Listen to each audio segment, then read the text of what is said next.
Hello everyone, welcome back to another session on Democratic Politics 1. Let's get ahead with the session. In this session, we're going to see the main important part of an Indian constitution, that is the preamble.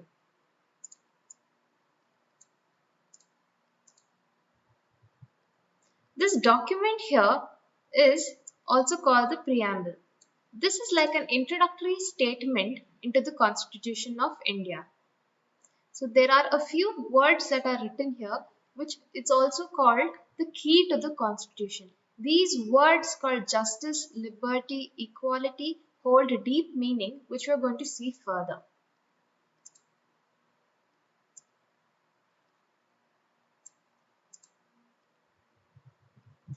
The preamble of the Constitution reads like a poem on democracy. Like you can see, it's a document with very few words but extremely meaningful words. It contains the philosophy on which the entire constitution has been built. What is like the philosophy? It contains the guiding values of the Indian constitution and hence has a philosophical statement behind. It provides a standard to examine and evaluate any law and action of the government to find out whether it is good or bad. So this means, suppose the government makes a certain law and an action, it takes a certain policy and the government forms the policy. So preamble helps by evaluating whether it is a good policy or a bad policy by setting a certain benchmark relating to its philosophical guiding elements. Right? It's also called the soul of the Indian Constitution and the heart of the Indian Constitution.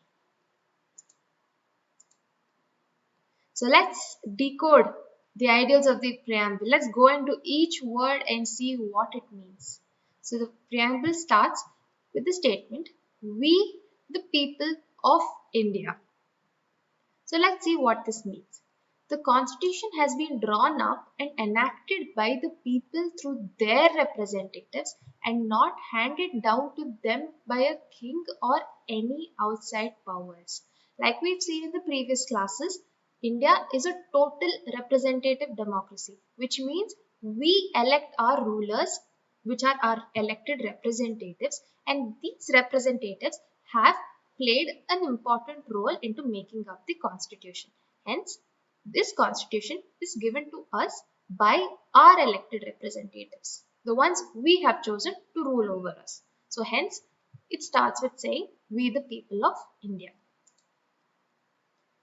The next key element or the next key guiding philosophical element is sovereign. So what does sovereign mean?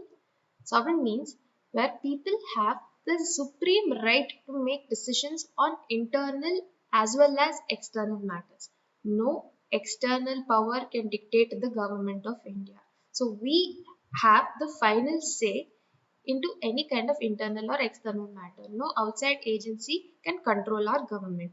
So this is very contrasting to the colonial and the British government. So we were under their control. But post 1947, it is completely under our control and it's our internal matter. Next we have is the socialist. So what does socialist mean?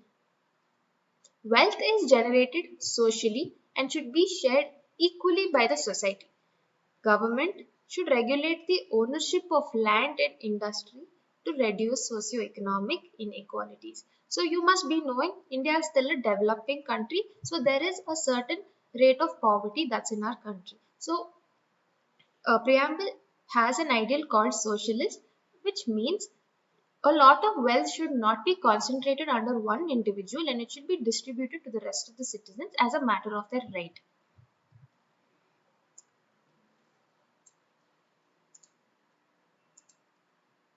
Next is the most important element, which is also democratic. So we've seen in earlier classes what exactly democracy means. So it is a form of government where people enjoy equal political rights, elect their rulers, and hold them accountable. Right?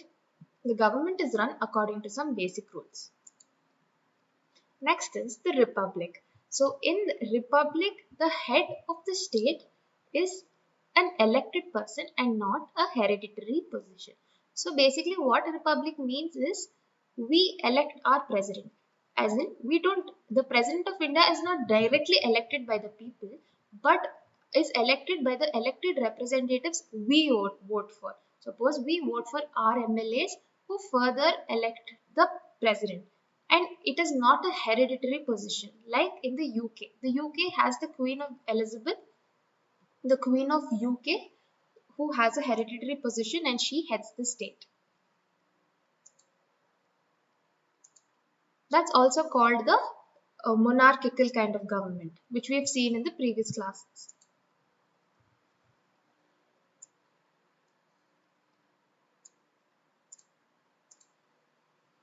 Next we see the ideal of justice. What is justice? Citizens cannot be discriminated on the grounds of caste, religion and gender. Social inequalities have to be reduced and the government should work for the welfare of all, especially of the disadvantaged groups. So it is justice, political justice and social justice that is involved here. Next ideal is equality. All are equal before the law. The traditional social inequalities have to be ended. The traditional social inequalities are like, for example, caste. So these have to be ended. The government should ensure equal opportunity for all. There is no superiority, there is no sense of inferiority here. Everybody is equal in front of the law.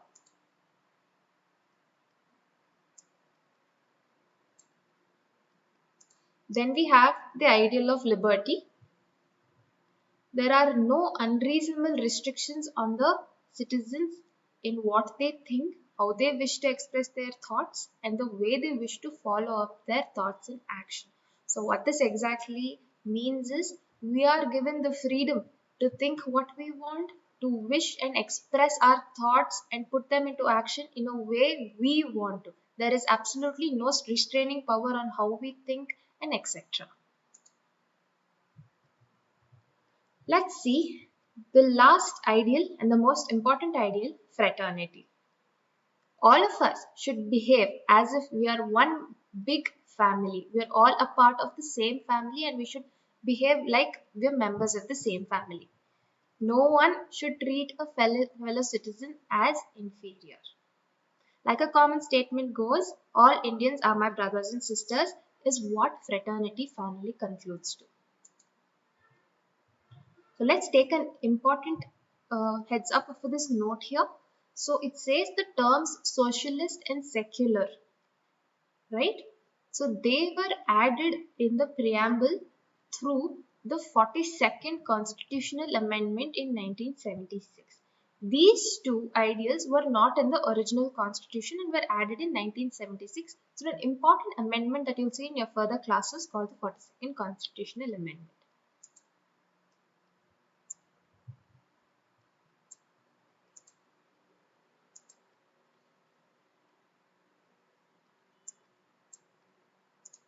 Let's see the institutional design. A constitution is not merely a statement of values and philosophy. You must be thinking it's just a statement which contains the values and philosophy of the articles given in the constitution. No, it's not just that. A constitution is mainly about embodying these values into institutional arrangements. Let's see what that means. It is a very long and a detailed document and hence needs to be amended quite regularly to keep it updated in accordance to people's aspirations and changes in society. You must be seeing from the time we've gotten independence how much the society has changed, how much everything has changed. So in order to keep that in conformance with the society and its ideals and the way we think, the constitution needs to be amended. So the changes that are made to the constitution regularly keeping up to society's society's current dynamic concepts are called amendments. The Indian Constitution lays down a procedure for choosing persons to govern the country.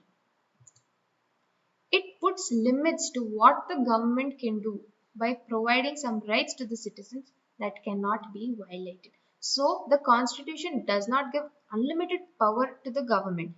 It puts a limit by giving us citizens rights which cannot be violated by the government.